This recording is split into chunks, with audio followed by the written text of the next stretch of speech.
Everyone who knew Evan Miller agreed on one thing. He trusted his dog more than he trusted people. Evan was 34, recently divorced, and living alone in a rented house on the outskirts of Redding, California. The nights there were too quiet, the kind of quiet that made your thoughts louder. That was why he kept Bear, a 6-year-old German shepherd who never barked without reason. So when Bear began growling at the hallway every night, Evan noticed. At first, Evan laughed it off. Dogs react to shadows, reflections, old smells. That's what he told himself. But Bear didn't bark randomly. He sat stiff, ears pinned back, eyes locked on the darkness between the bedroom and the kitchen. And he refused to look away. The behavior escalated quickly.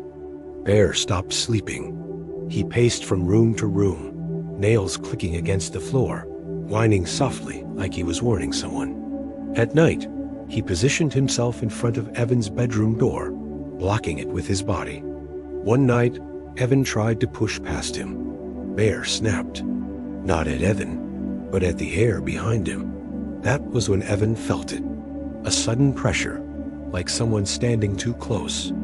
The temperature dropped, sharp and immediate, as if a door to winter had opened inside the house. Evan spun around. Nothing was there. Still, Bear's eyes tracked something moving slowly down the hallway, something Evan couldn't see. Sleep became impossible. Evan began experiencing what many people quietly suffer through, but rarely admit: the feeling of being watched, the fear of nighttime silence, the creeping thought that maybe his own mind was betraying him. But Bear never acted confused. He acted afraid. Evan needed answers. On the fourth night, Bear refused to enter the hallway at all. He dug his claws into the carpet, growling low in his throat. That's when Evan noticed something new: faint marks along the wall, just above the baseboard. Smudges, hand-shaped smudges. They looked like someone had been dragging their fingers along the paint. Evan called the landlord the next morning. The man hesitated before answering Evan's questions. "No one's mentioned noises before," he said, "but a tenant died there years ago. Heart attack.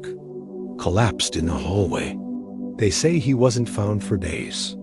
That night, Evan set up his phone to record video. Not for ghosts, just for peace of mind.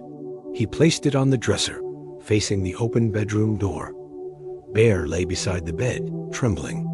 At exactly 3:12 a.m., Bear lifted his head, his ears flattened. His eyes followed something moving from the kitchen toward the bedroom. The hallway lights flickered. Then Evan heard it. Bare feet dragging against the floor. Slow, wet, deliberate. The footsteps stopped inches from the doorway. Bear stood and placed himself between Evan and the darkness, teeth bared, body shaking. That's when Evan finally saw it. A shape darker than the dark behind it. Tall, too thin. Its limbs bent wrong, like joints had been rearranged. Its head hung low, neck stretched, chin nearly touching its chest. It didn't look at Evan. It stared at Bear, and it smiled. The thing stepped forward. Bear lunged. The room exploded with sound growling, snarling, the phone crashing to the floor. Evan screamed, scrambling backward as the lights went out completely. In the darkness, he heard Bear yelp.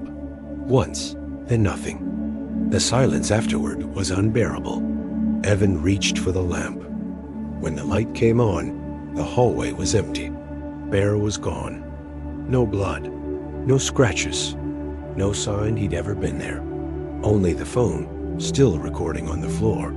Evan fled the house that night and never returned.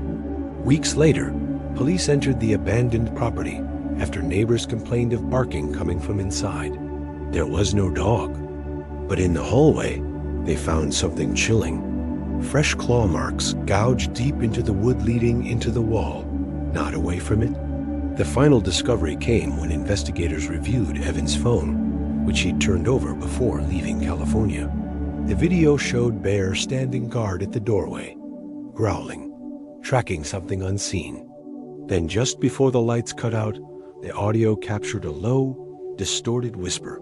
not meant for Evan at all. It said, "Good dog, but you saw me." The footage ended at exactly 3:12 a.m. Evan Miller never owned another dog. But neighbors say that some nights, when the house is quiet, arcing echoes from inside the walls, followed by slow footsteps pacing the hallway, waiting for the next thing that can see it. If you want to listen more real horror stories like this, please like, share, and subscribe. Your support inspires us to collect more real stories and bring them to you.